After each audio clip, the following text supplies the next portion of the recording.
Hello and welcome to Ditch Witch Diaries. We are joined again. Our both co-hosts are here, Raven and Rebecca, and our third co-host, Roz. We have all been joined and we are all here again. And we are so happy that you're here as well.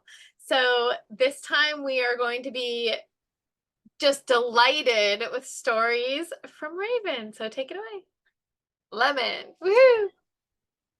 Lemon. So botanical name, citrus lemon. The parts used are the fruits and the leaves. You probably could use like parts of the wood and stuff, but usually it's just the fruit and the leaves. I did find some folk names. So we have citromire, nemu, limu, limon, and limon. Limu.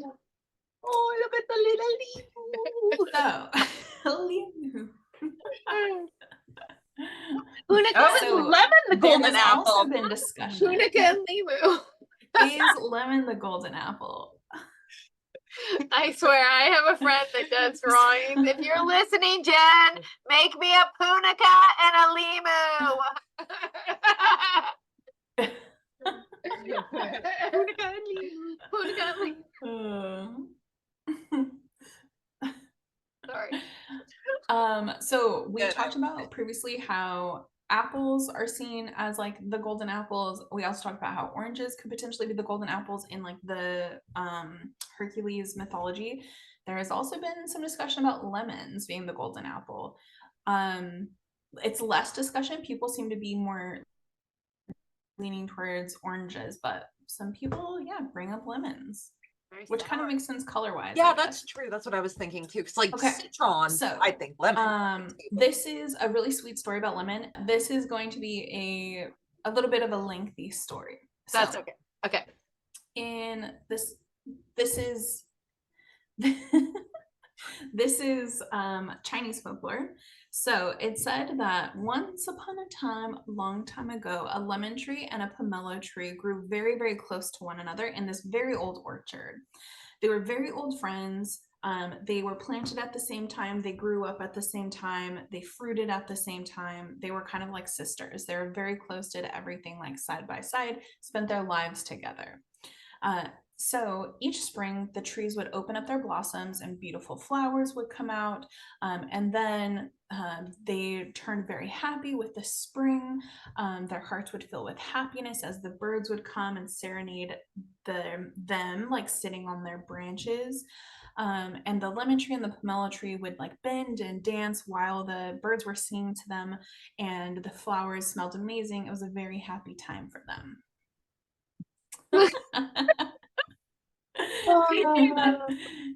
A limu and a pomelo. So nice. So the pomelo tree was very, very happy with her life, but one summer she found that the lemon tree was not as happy. So they were happy in the spring, but come summer, the lemon tree would lose some of her happiness. No! Oh, I was so And so the lemon tree turned her one day, and Okay. And the pomelo tree. Did you hear me? Yes, now I can. Go ahead. Okay. So the lemon tree turns to the pomelo tree and says, I wish I were a pomelo tree instead of a lemon tree. And the pomelo tree was saddened and said, why would you feel this way?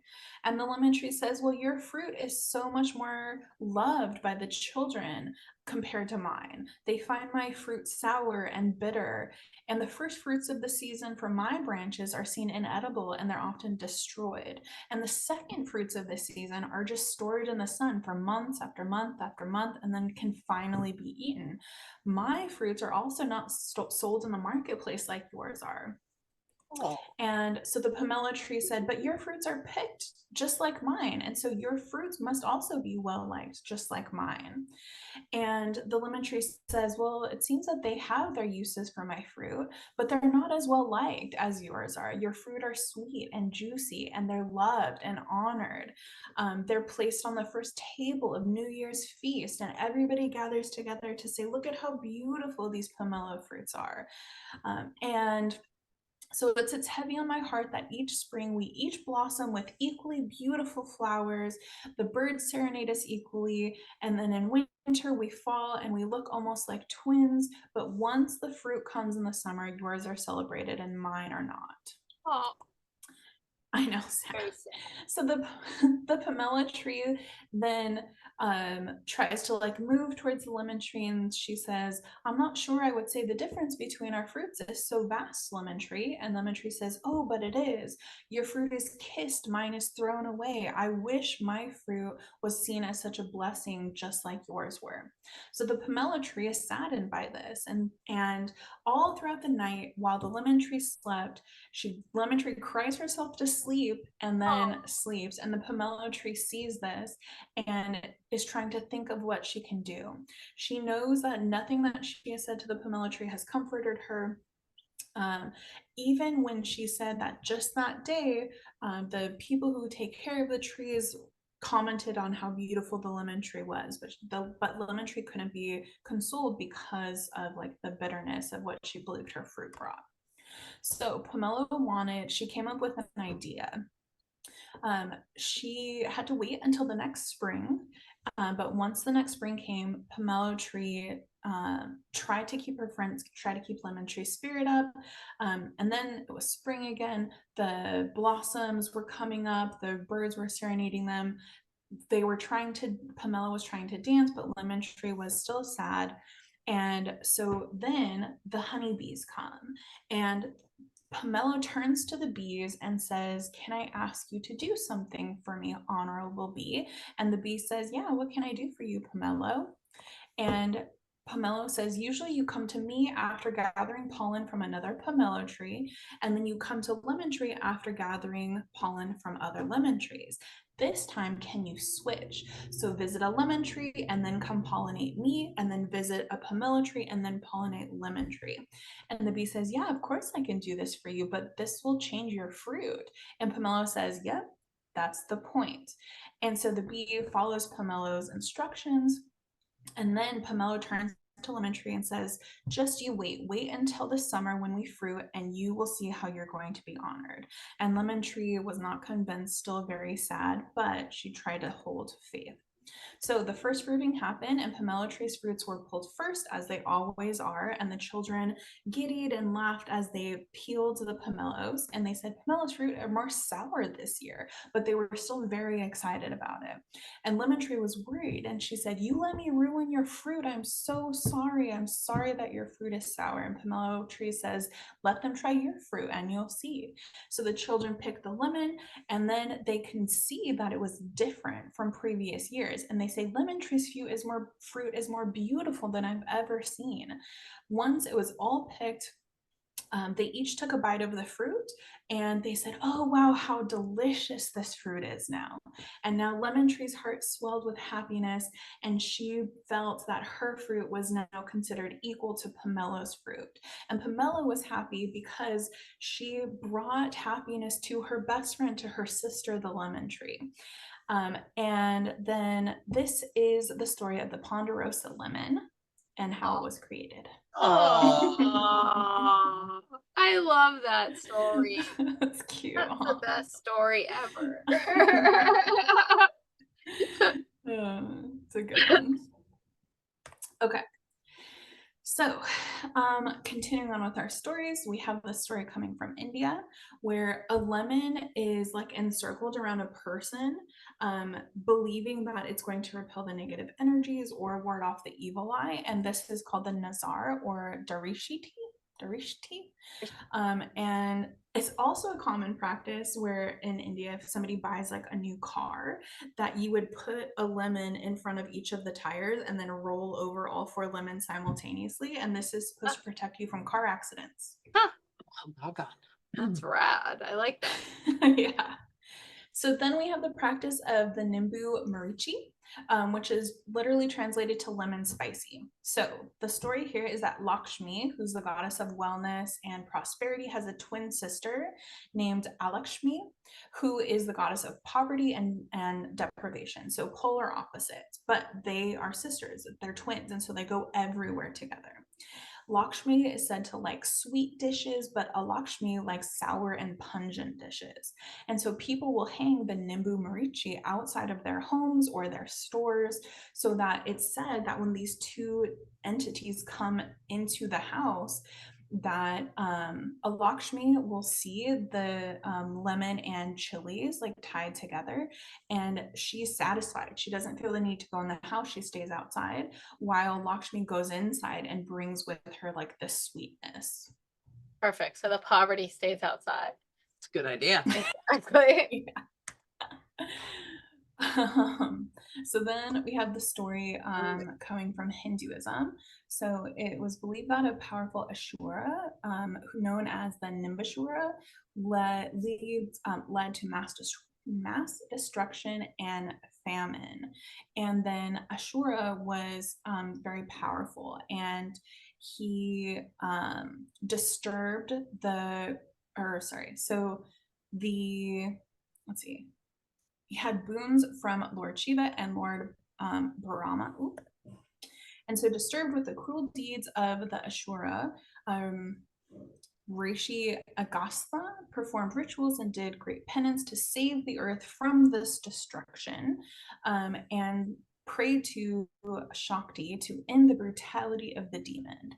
So the sage, goddess Shakti, was pleased by the sage reaching out to her, and so she killed Nimbaswa and blessed the earth with vegetation, and then the deity was worshipped as Shakambari. Ambari. Yeah.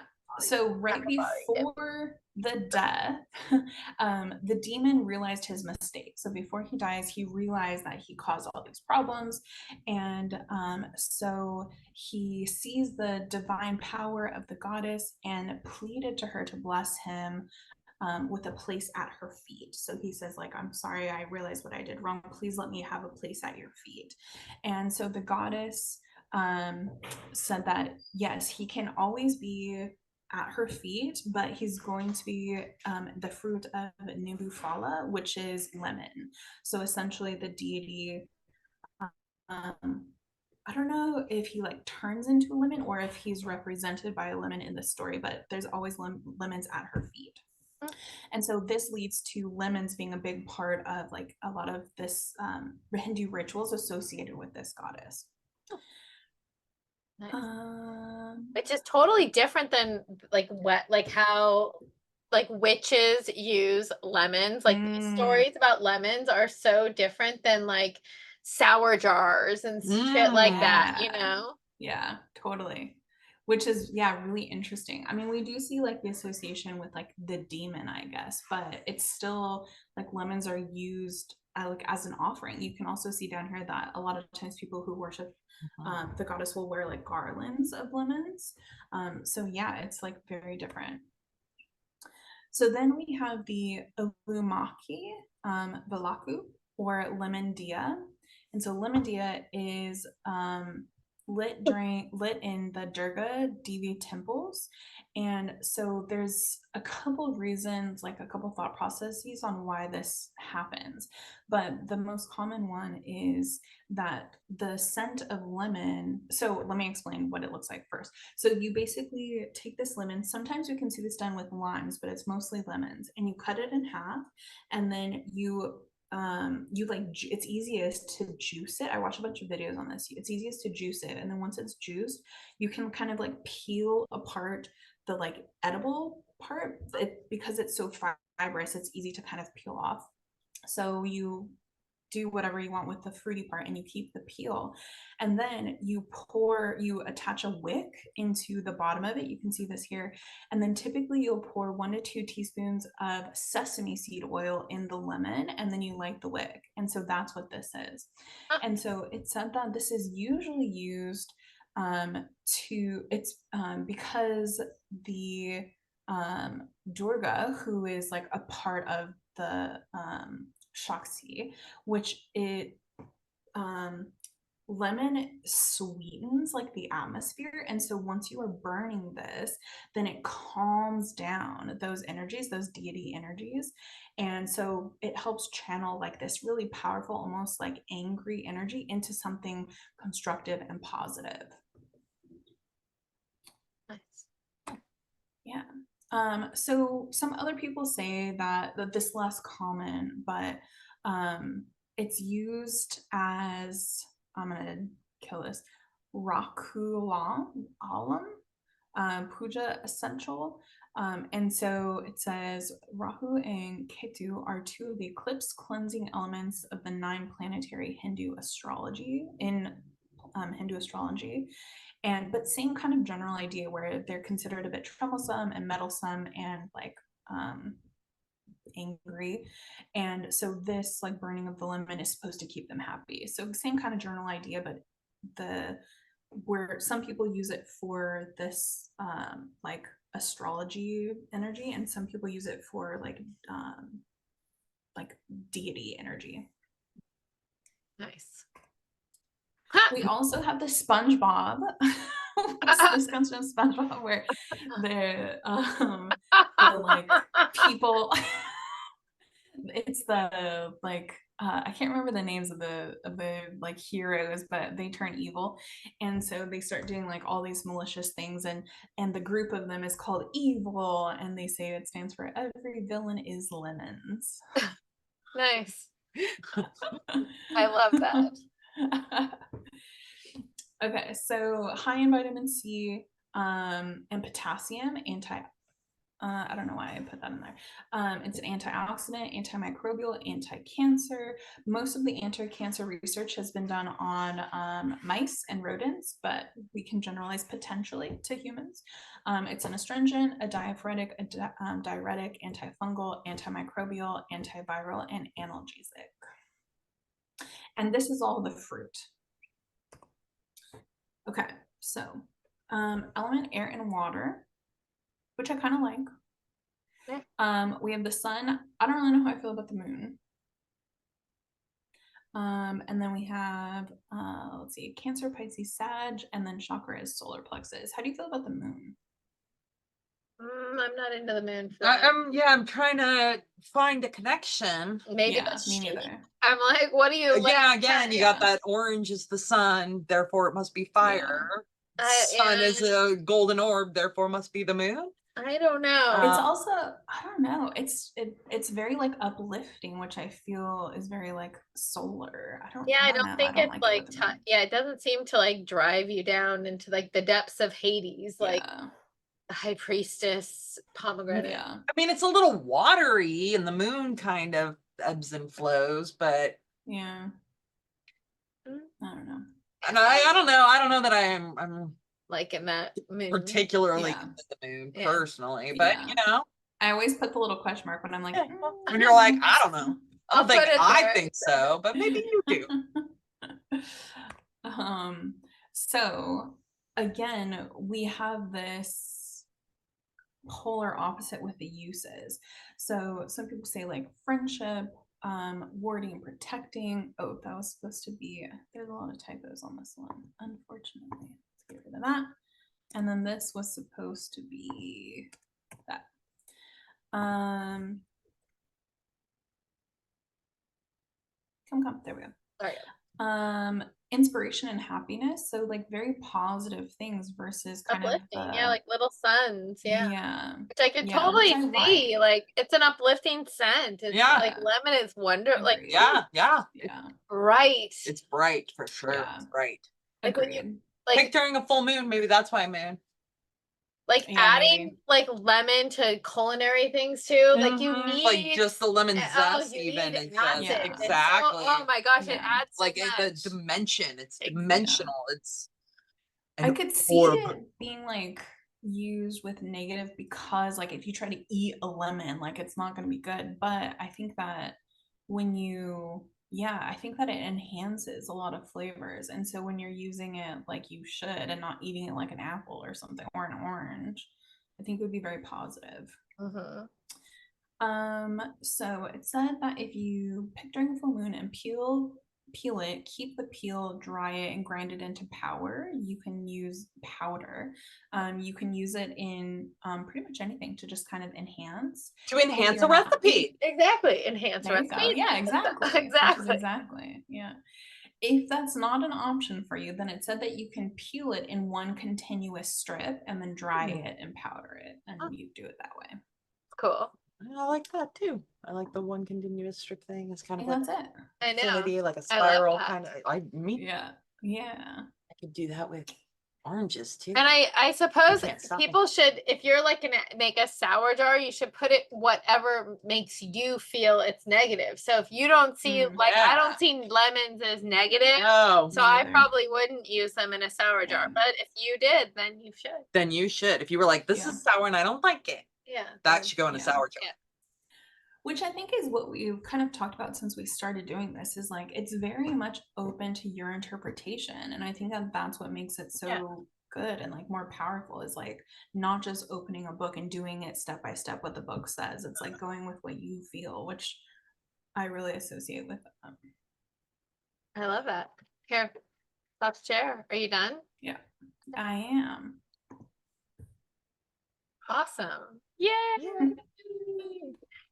Well, thank you so much. And I loved this story about talking about lemons with you. And we will see you guys all at the next Ditch Witch Diaries.